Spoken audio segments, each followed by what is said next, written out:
Гуманное отношение к животным – один из признаков цивилизованного общества. И этот принцип не новый. Еще французский писатель Антуан де Сент-Экзюпери писал о том, что мы в ответе за тех, кого приручаем. Однако в повседневной жизни далеко не всегда люди проявляют гуманность к братьям нашим меньшим.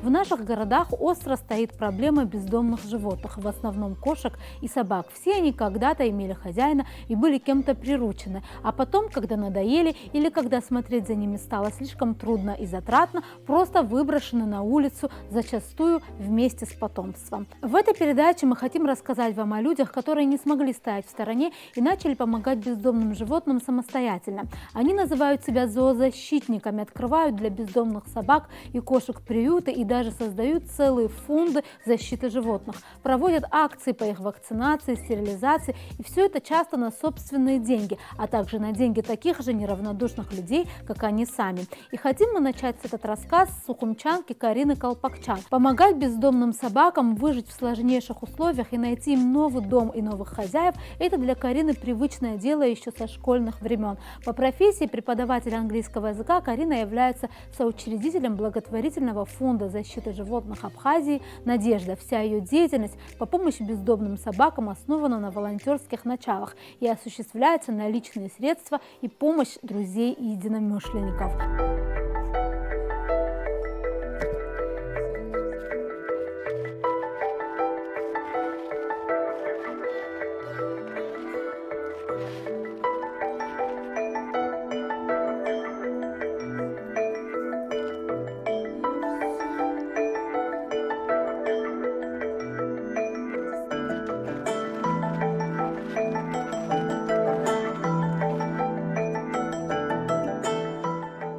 Это шоколадка. Ее маму выбросили здесь на трассе беременной. Вот она родила 6 щенков, 5 я раздала. Ее, к сожалению, не получилось, она осталась. Вот. Но она сегодня стерилизованная, у нее стоят все прививки. Она очень умная, добрая собачка. Вот она у нас одна осталась. Чили выбросили на мосту, тоже с щенками, с 2 щенками. Чили это вот, да, вот это черно-серая. Ее выбросили на мосту на Гуместинском. Вот, мы ее оттуда забрали, детей ее мы раздали, определили в хорошие семьи. Ее я вот буквально неделю тому назад стерилизовала. У нее стоят все прививки, тоже есть паспорта у них у всех. А где же ее ошейник? Ошейник либо сняли, либо потеряла. Это уже вот будет 3-й ошейник, потому что периодически у нас снимают с собак ошейники, к сожалению, и будки подворовывают, так скажем, уже тоже вот 3-я будка. Вот посмотрите, какие они добрые. Это бродячие собаки, которых на самом деле не стоит бояться, потому что они очень социальные, они очень любят человека. Вот, они не агрессивные. Они встречают всех в надежде на кусочек хлеба. Вот, посмотрите, какие они мирные все. Вот, это Сара. Ее тоже выбросили на трассе. Вот, она тоже стерилизована, тоже все прививки у нее стоят, тоже очень добрая, спокойная собака. Это Рыжик. В Рыжика недавно стреляли. Не знаем по какой причине, но вот у него дробь, вот здесь вот в лапе он тоже хромал, мы его пролечили. Прививки у него тоже все стоят, он мальчик, очень дружелюбный. Вот, видите, как собаки умеют дружить. Но они так, конечно, у меня меняются здесь периодичностью, потому что кого-то получается пристроить, да, кто-то остается, кто-то добавляется, кого-то пристраиваем, вот такой какой-то конвейер. Ну, вы знаете, я всегда как-то с детства испытывала к ним жалость, пыталась покормить, пристроить, кому-то предложить, себе забрать. Вот, но когда уже взрослеешь и понимаешь, что, да, что можно как-то громче об этом говорить, что-то менять, мы все живем, да, в раю, Абхазия это рай по природе, да, и хочется, чтобы наша страна вот действительно была страной души, да, где люди будут ответственны, ведь все начинается с малого. Если ребенок растет в любви, да, в сострадании, в жалости, то он вырастет, естественно, добрым, порядочным, ответственным человеком. А если мы будем привыкать и приучать детей к жестокости, то завтра, конечно, мы будем это пожинать, да, и с очень такими плохими последствиями. Поэтому, как бы, пользуясь случаем, тоже хочется обратиться к людям, к нашим гражданам, чтобы они были ответственными, чтобы не выбрасывали своих животных на улицу.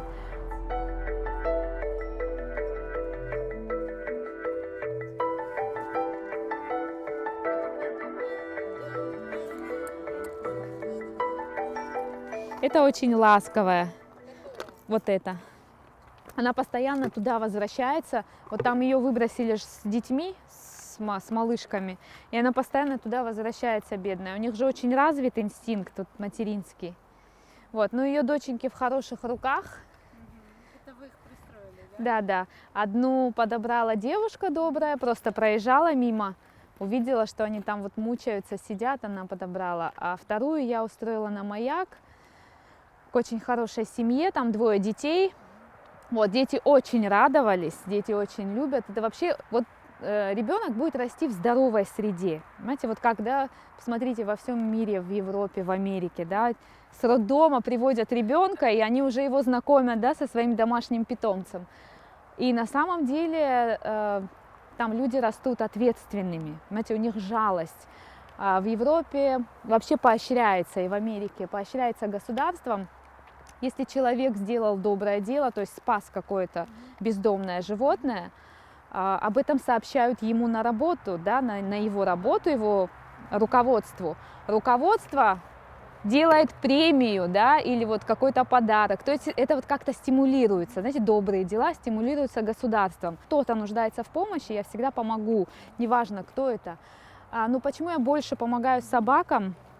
Потому что они не умеют говорить, они не умеют жаловаться, да, они не умеют работать, зарабатывать себе на жизнь. Человек все-таки существо разумное, да, и он должен быть ответственным в первую очередь за себя. Сегодня бывают такие ситуации, когда вот трудно собрать денег на операцию, да. В этом мы участвуем всегда, всегда. И бывают какие-то ситуации, когда вот ты просто смотришь на человека и понимаешь, вот у тебя волей-неволей такой вопрос, да, возникает: а почему ты не пойдешь работать? Я ведь работаю. Я работаю на 2 работах, да, и порой не хватает времени просто, чтобы сходить на море, да, все лето приходится пахать, чтобы что-то заработать. А кто-то с претензией говорит, да, вот, а почему вы мне не помогаете, мне тяжело.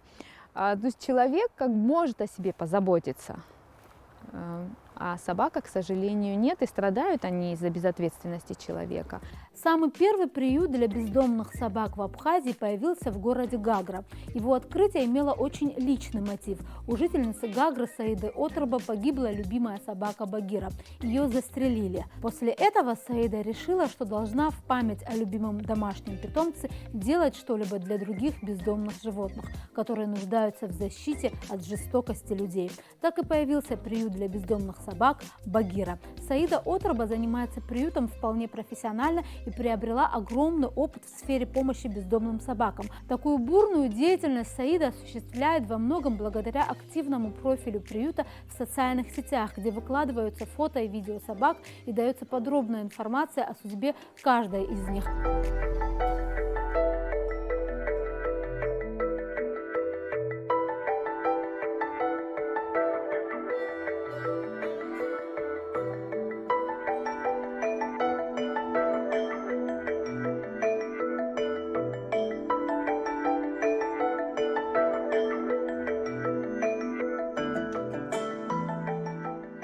Что это вообще такое приют? И изначально, когда появился фонд, чем я занималась? То есть я ходила по району, кормила собак, и я поняла, что это неэффективно. То есть собаки пропадали, их также отстреливали, их также травили. И именно по этой причине я решила создать приют. То есть на базе фонда Багира через год появился приют. Приют – это место, где собаки находятся в безопасности. Забираем мы очень тяжелых собак, лечим, прививаем, чипируем, приводим в порядок, а потом мы их пристраиваем. То есть это не место коллекционирования собак, а временная как передержка. То есть что такое чипируем? Чипируем, это бирочка ставится на ушко у нас, и это знак того, что собака здорова. То есть в интернете, когда собак наших выбирают, они понимают, что есть собака, которая еще пока не подготовлена к отправке, есть собака, которая уже готова к отправке, если есть желающие, они могут ее забрать.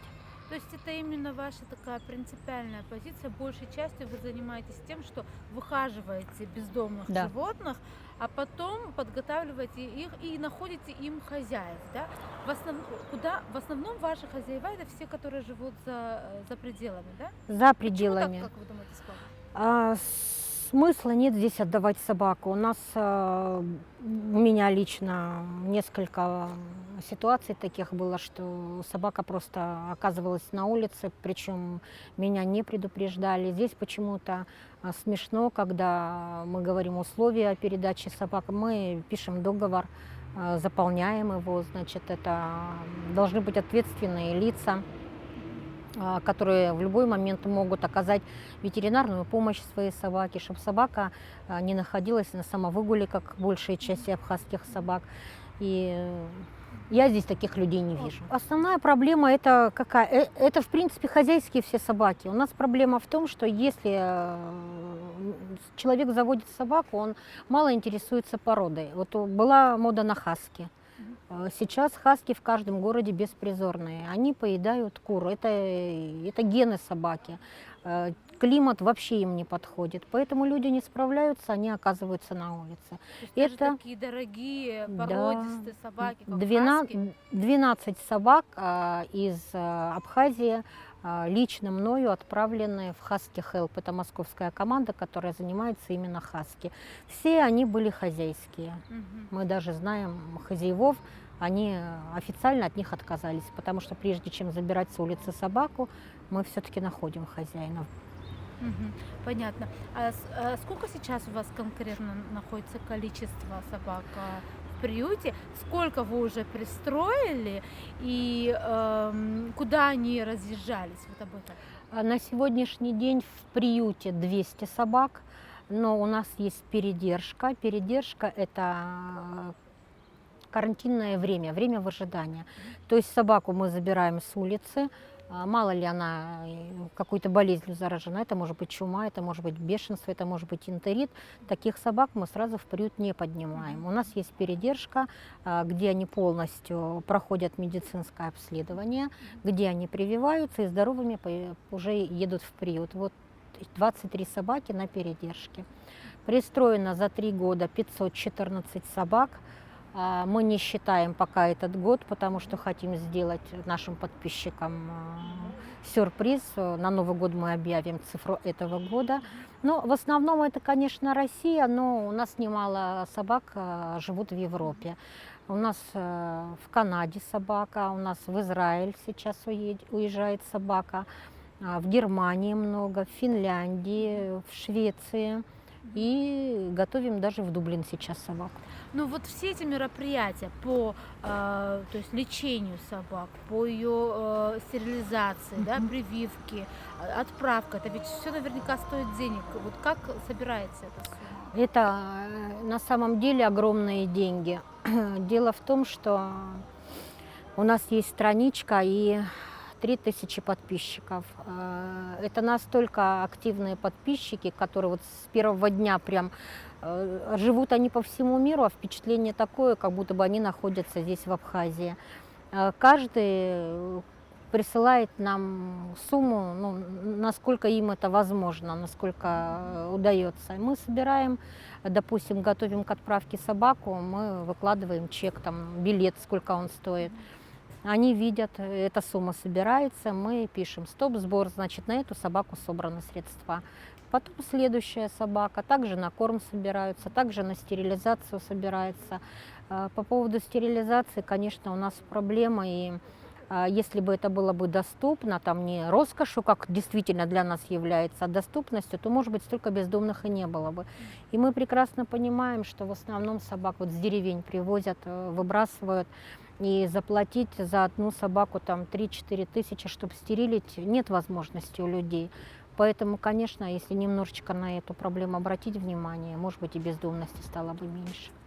Вот еще одна страница в Инстаграм, которая также способствует защите бездомных собак. Благодаря этой странице новых хозяев нашли десятки брошенных собак и щенков из Абхазии. Ведет страницу защитница из Гудауты Мака Пилия. Совсем недавно ей удалось организовать в Гудауте так называемую передержку. Место, где она собирает брошенных животных, приглашает ветеринаров для их лечения и вакцинации, и стерилизации. Собакам делают паспорта, а потом пытаются найти им новых хозяев. И часто такие люди находятся, правда, не в Абхазии, а за ее пределами. Потом собачки шлют Маке вот такие вот фотоприветы с разных концов света.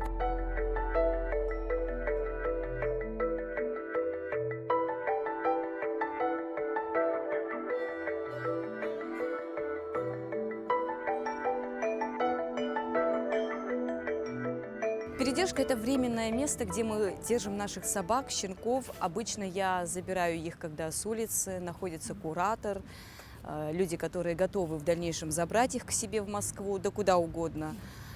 Естественно, я провожу там разные уже процедуры, глистогонки, обработки, вакцинация, заводим паспорта, и дальше я уже намечаю дату и отправляю их в Москву. Либо в семью сразу они едут, либо к кураторам на дальнейшее пристраивание. Вот получается, что вы именно их в Москву, да, куда-то вот вне Абхазии, они куда-то уезжают за пределы Абхазии, а в Абхазии их не берут?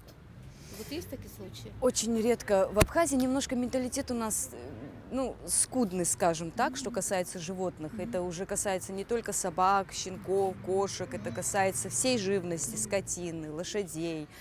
Я как смотрю, здесь у нас медведи в вольерах бесконечных сидят, огроменный медведь и маленький вольер. Это никак не должно быть абсолютно. Это не гуманно, это некрасиво, это неэтично. Здесь уже нужно работать над сознанием людей. А сколько у вас на данный момент собак в вашей передержке? Передержка у меня новая. Я ее буквально недавно, новое место мое, которое я ее недавно только, можно сказать, что приобрела. Там у меня идет чистка территории, но опять-таки я туда, к сожалению, не смогу забрать всех собак. И по просьбе, там, когда будут люди обращаться, нет такой возможности. Это опять-таки маленький мой такой домик, где я должна буду сама своими силами их выхаживать и создавать комфортные для них условия, чтобы они в дальнейшем уехали. Здесь, в Абхазии, когда я уже переехала сюда жить, я видела очень много собак, и я не могла понять, как они так здесь на улице свободно ходят. Почему? Я думала, что почему-то у каждой собаки есть хозяин, и что она потом пойдет домой. Не привыкшая была к такому а затем уже проходит какое-то время, я начинаю понимать, что здесь уже все, проблема это бездомные собаки, и как-то я решила, в один момент, увидев такого щенка, который все полностью кардинально на это изменило всю мою жизнь, мое сознание, с тех пор, уже почти 4-й год, и благодаря этой маленькой рыжей кнопке вся моя жизнь изменилась. А эта кнопка сейчас у вас? Это ваша? Нет, она пристроена, я ее пристроила. Я ее, когда ее увидела, у меня сердце оборвалось, и думаю, что-то надо делать. А что, не могу вообще совершенно понять, с чего начинать, куда идти. Знаю, что приюта здесь нет. И как-то я выкладывала в интернет, писала там такой текст, причем я нигде этот текст не взяла, а сама как-то разревелась. И отец говорит, поехали за ней, заберем. Потом мне звонит женщина и говорит, везите ко мне. Она прекрасно пристроена, все у нее хорошо.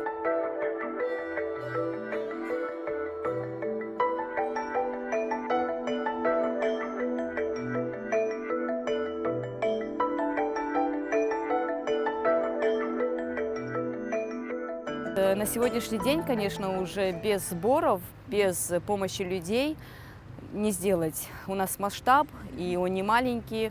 Мы стараемся охватывать уже все зоны, все территории. Это касается стерилизации также. Есть собаки, которые после стерилизации ты их выпускаешь в среду, но ты понимаешь, что они еще проживут какое-то время на улице. Кому-то не суждено все равно уехать будет в дом. Нужно вакцинировать, мы за ними следим, мы за ними наблюдаем. Конечно, здесь уже и на лечение, и на лекарства, и на еду элементарно даже все присылают нам наши московские друзья. из разных стран, Германия, То есть это их Франция. добровольные Конечно, пожертвования. да, они видят, как мы здесь мучаемся, они видят, что у нас нет приюта, они видят, что они прекрасно понимают, в каком мы положении, даже те люди, которые здесь отдыхали, вот почему мы всегда, когда вот приходим в администрацию и когда мы обращаемся за помощью, мы сразу ставим вот это вот как в пример. Люди не хотят к нам сюда приезжать не из-за того, что уйма собак, и там давайте избавляйтесь лишь только после... Нет. Они видят безобразное отношение, они видят истощенных собак, они видят больных собак, и для них это какая-то, может быть, масса возмущается, что в кафе сидит собака, на тебя смотрит, и человек не может там, ну и прогоняет, а другие нет, в охапку и увозят их отсюда. То есть все здесь должно быть у нас как бы на уровне, ну, вроде как мы республика, процветающая должна быть, у нас и туризм может быть развит, у нас все здесь настолько комфортно и условий хватает, но что-то люди никак не хотят и ленятся, или нет желания, непонятно. Мы очень многих пристроили только лишь благодаря интернету. И стараемся, почему мы их пристраивать больше там, то есть за пределами нашей границы, нежели чем здесь. Но тут нужно уже пользоваться этим, я считаю, потому что когда собака пристраивается здесь, она опять же на улице, в ней нет, ну, за ней нет такого ухода, она потом худая, фотки когда присылают, и что-то не устраивает. А там диванные приветы, все здорово, шикарно, и из машины мы сразу бежим в магазины, покупаем одежку, и когда все это видишь, конечно, ты уже радуешься, и все больше и больше хочешь отправлять. Удивительно, но факт, приюты и передержки существуют уже и в Гагре, и в Гудауте, а вот в Сухуми пока все мероприятия по помощи бездомным животным осуществляются отдельными волонтерами. Одна из них – Елена Зарандия, которая смотрит за почти полсотни брошенных на произвол судьбы домашних животных. Елена, расскажите, пожалуйста, как вы начали заниматься проблемой бездомных животных? Я приехала сюда в 2001 году, тогда как-то еще было мало здесь животных, и я как-то тоже была, в общем-то, занята, у меня был маленький ребенок. Вот.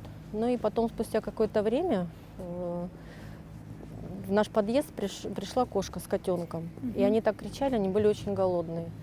Ну, естественно, я их накормила, и все, и с этого момента я уже начала кормить, и какое-то пришло понимание того, что вот эти маленькие пушистые комочки, кроме нас, никто им не поможет. Они были такие одинокие. Вот. И после этого уже стали приходить другие кошечки потихоньку, потом собаки. И вот так началось. То есть вот уже 10 лет я помогаю бездомным животным. Ну, я как волонтер, это не организация у меня. Вот. То есть на свои сама, средства, да? Да, есть у меня животные, которые мы кормим вот с мужем сами, 40 животных. 40 животных? Да, 40 животных мы кормим сами с мужем. А где же они собираются? Ну вот у нас, значит, в доме есть такое помещение у соседки на первом этаже. Вот она мне разрешила там поставить им там домики, как бы я сделала, такие теплые коробочки, тарелочки, куда можно кушать. Вот, а так это помещение открыто с окошками, они выбегают, когда им нужно, когда нужно, прибегают. Вот, то есть спасибо большое, конечно, что вот так эта соседка мне помогла.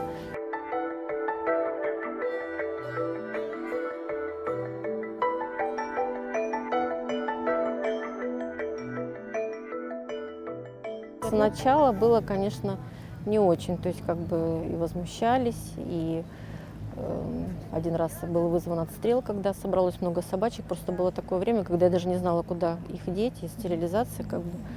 Вот. А потом уже, когда я очень хотела им помочь, зарегистрировалась в Фейсбуке, и там уже, значит, начала в группы и помощи просить.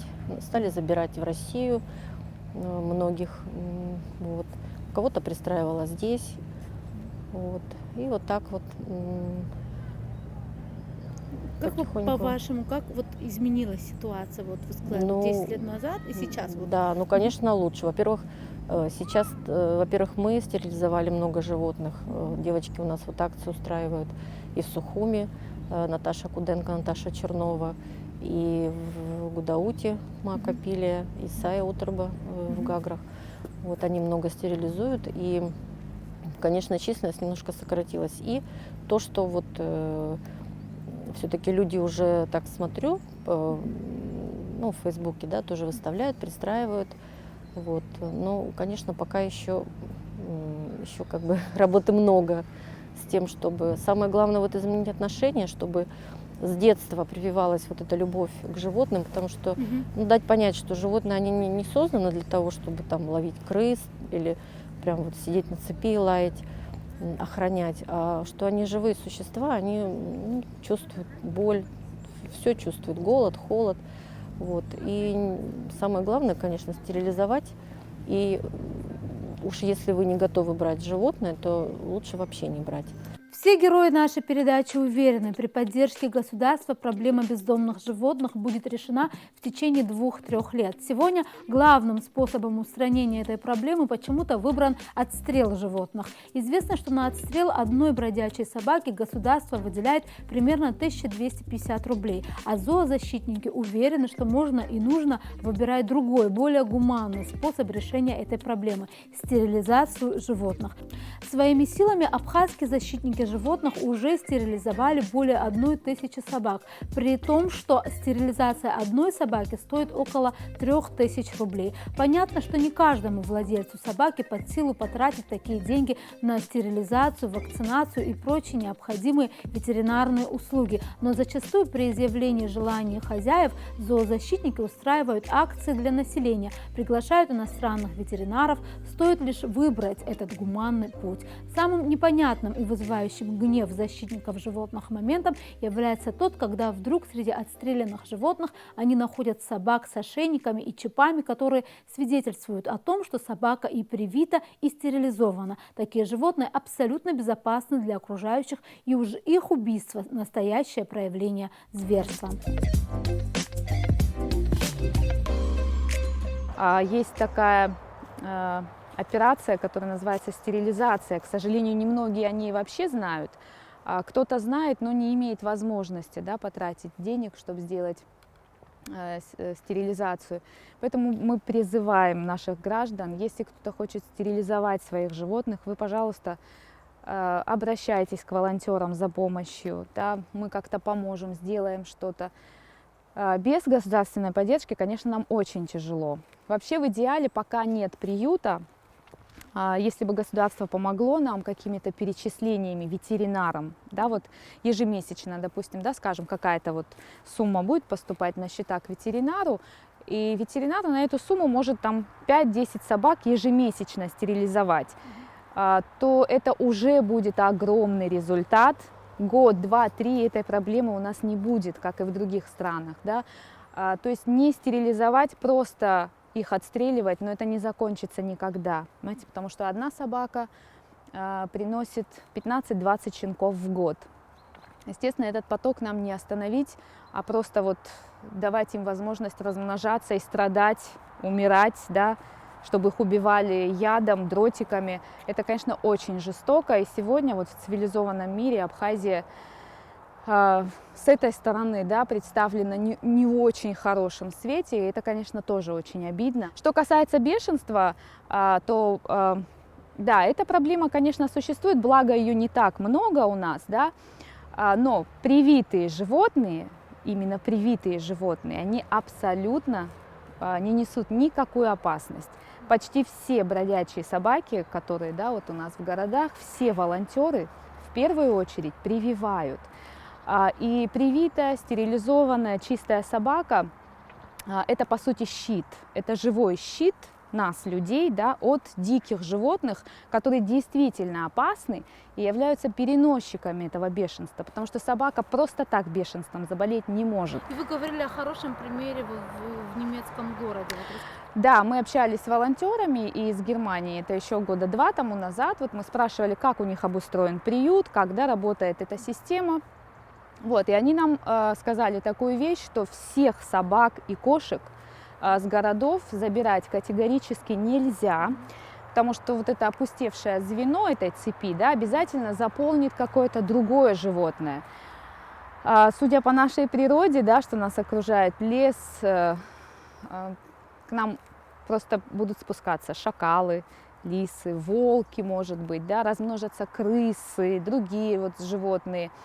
Поэтому, конечно, в городе нужно держать каких-то собак и кошки контролируют численность крыс. Ведь крыса намного опаснее, да, если они размножатся и будут уже кусать людей, как, например, в Париже сегодня это происходит. Да?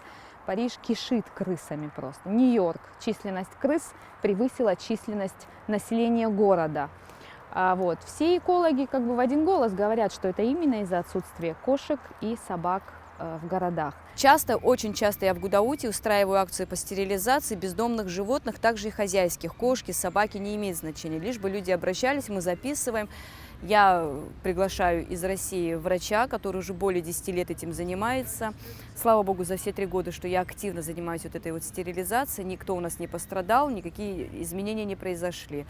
3 декабря у нас была пробная акция по стерилизации, льготная, в городе Очимчира. Вот это мы тоже простерилизовали. Малое количество пришлось в тот день, потому что не было света, не было воды, но, как обычно, возникли проблемы. Сейчас 17 декабря намечается в Ткварчеле, но в Ткварчеле это будет уже 2-я, потому что 1-ю я уже в марте этого года проводила.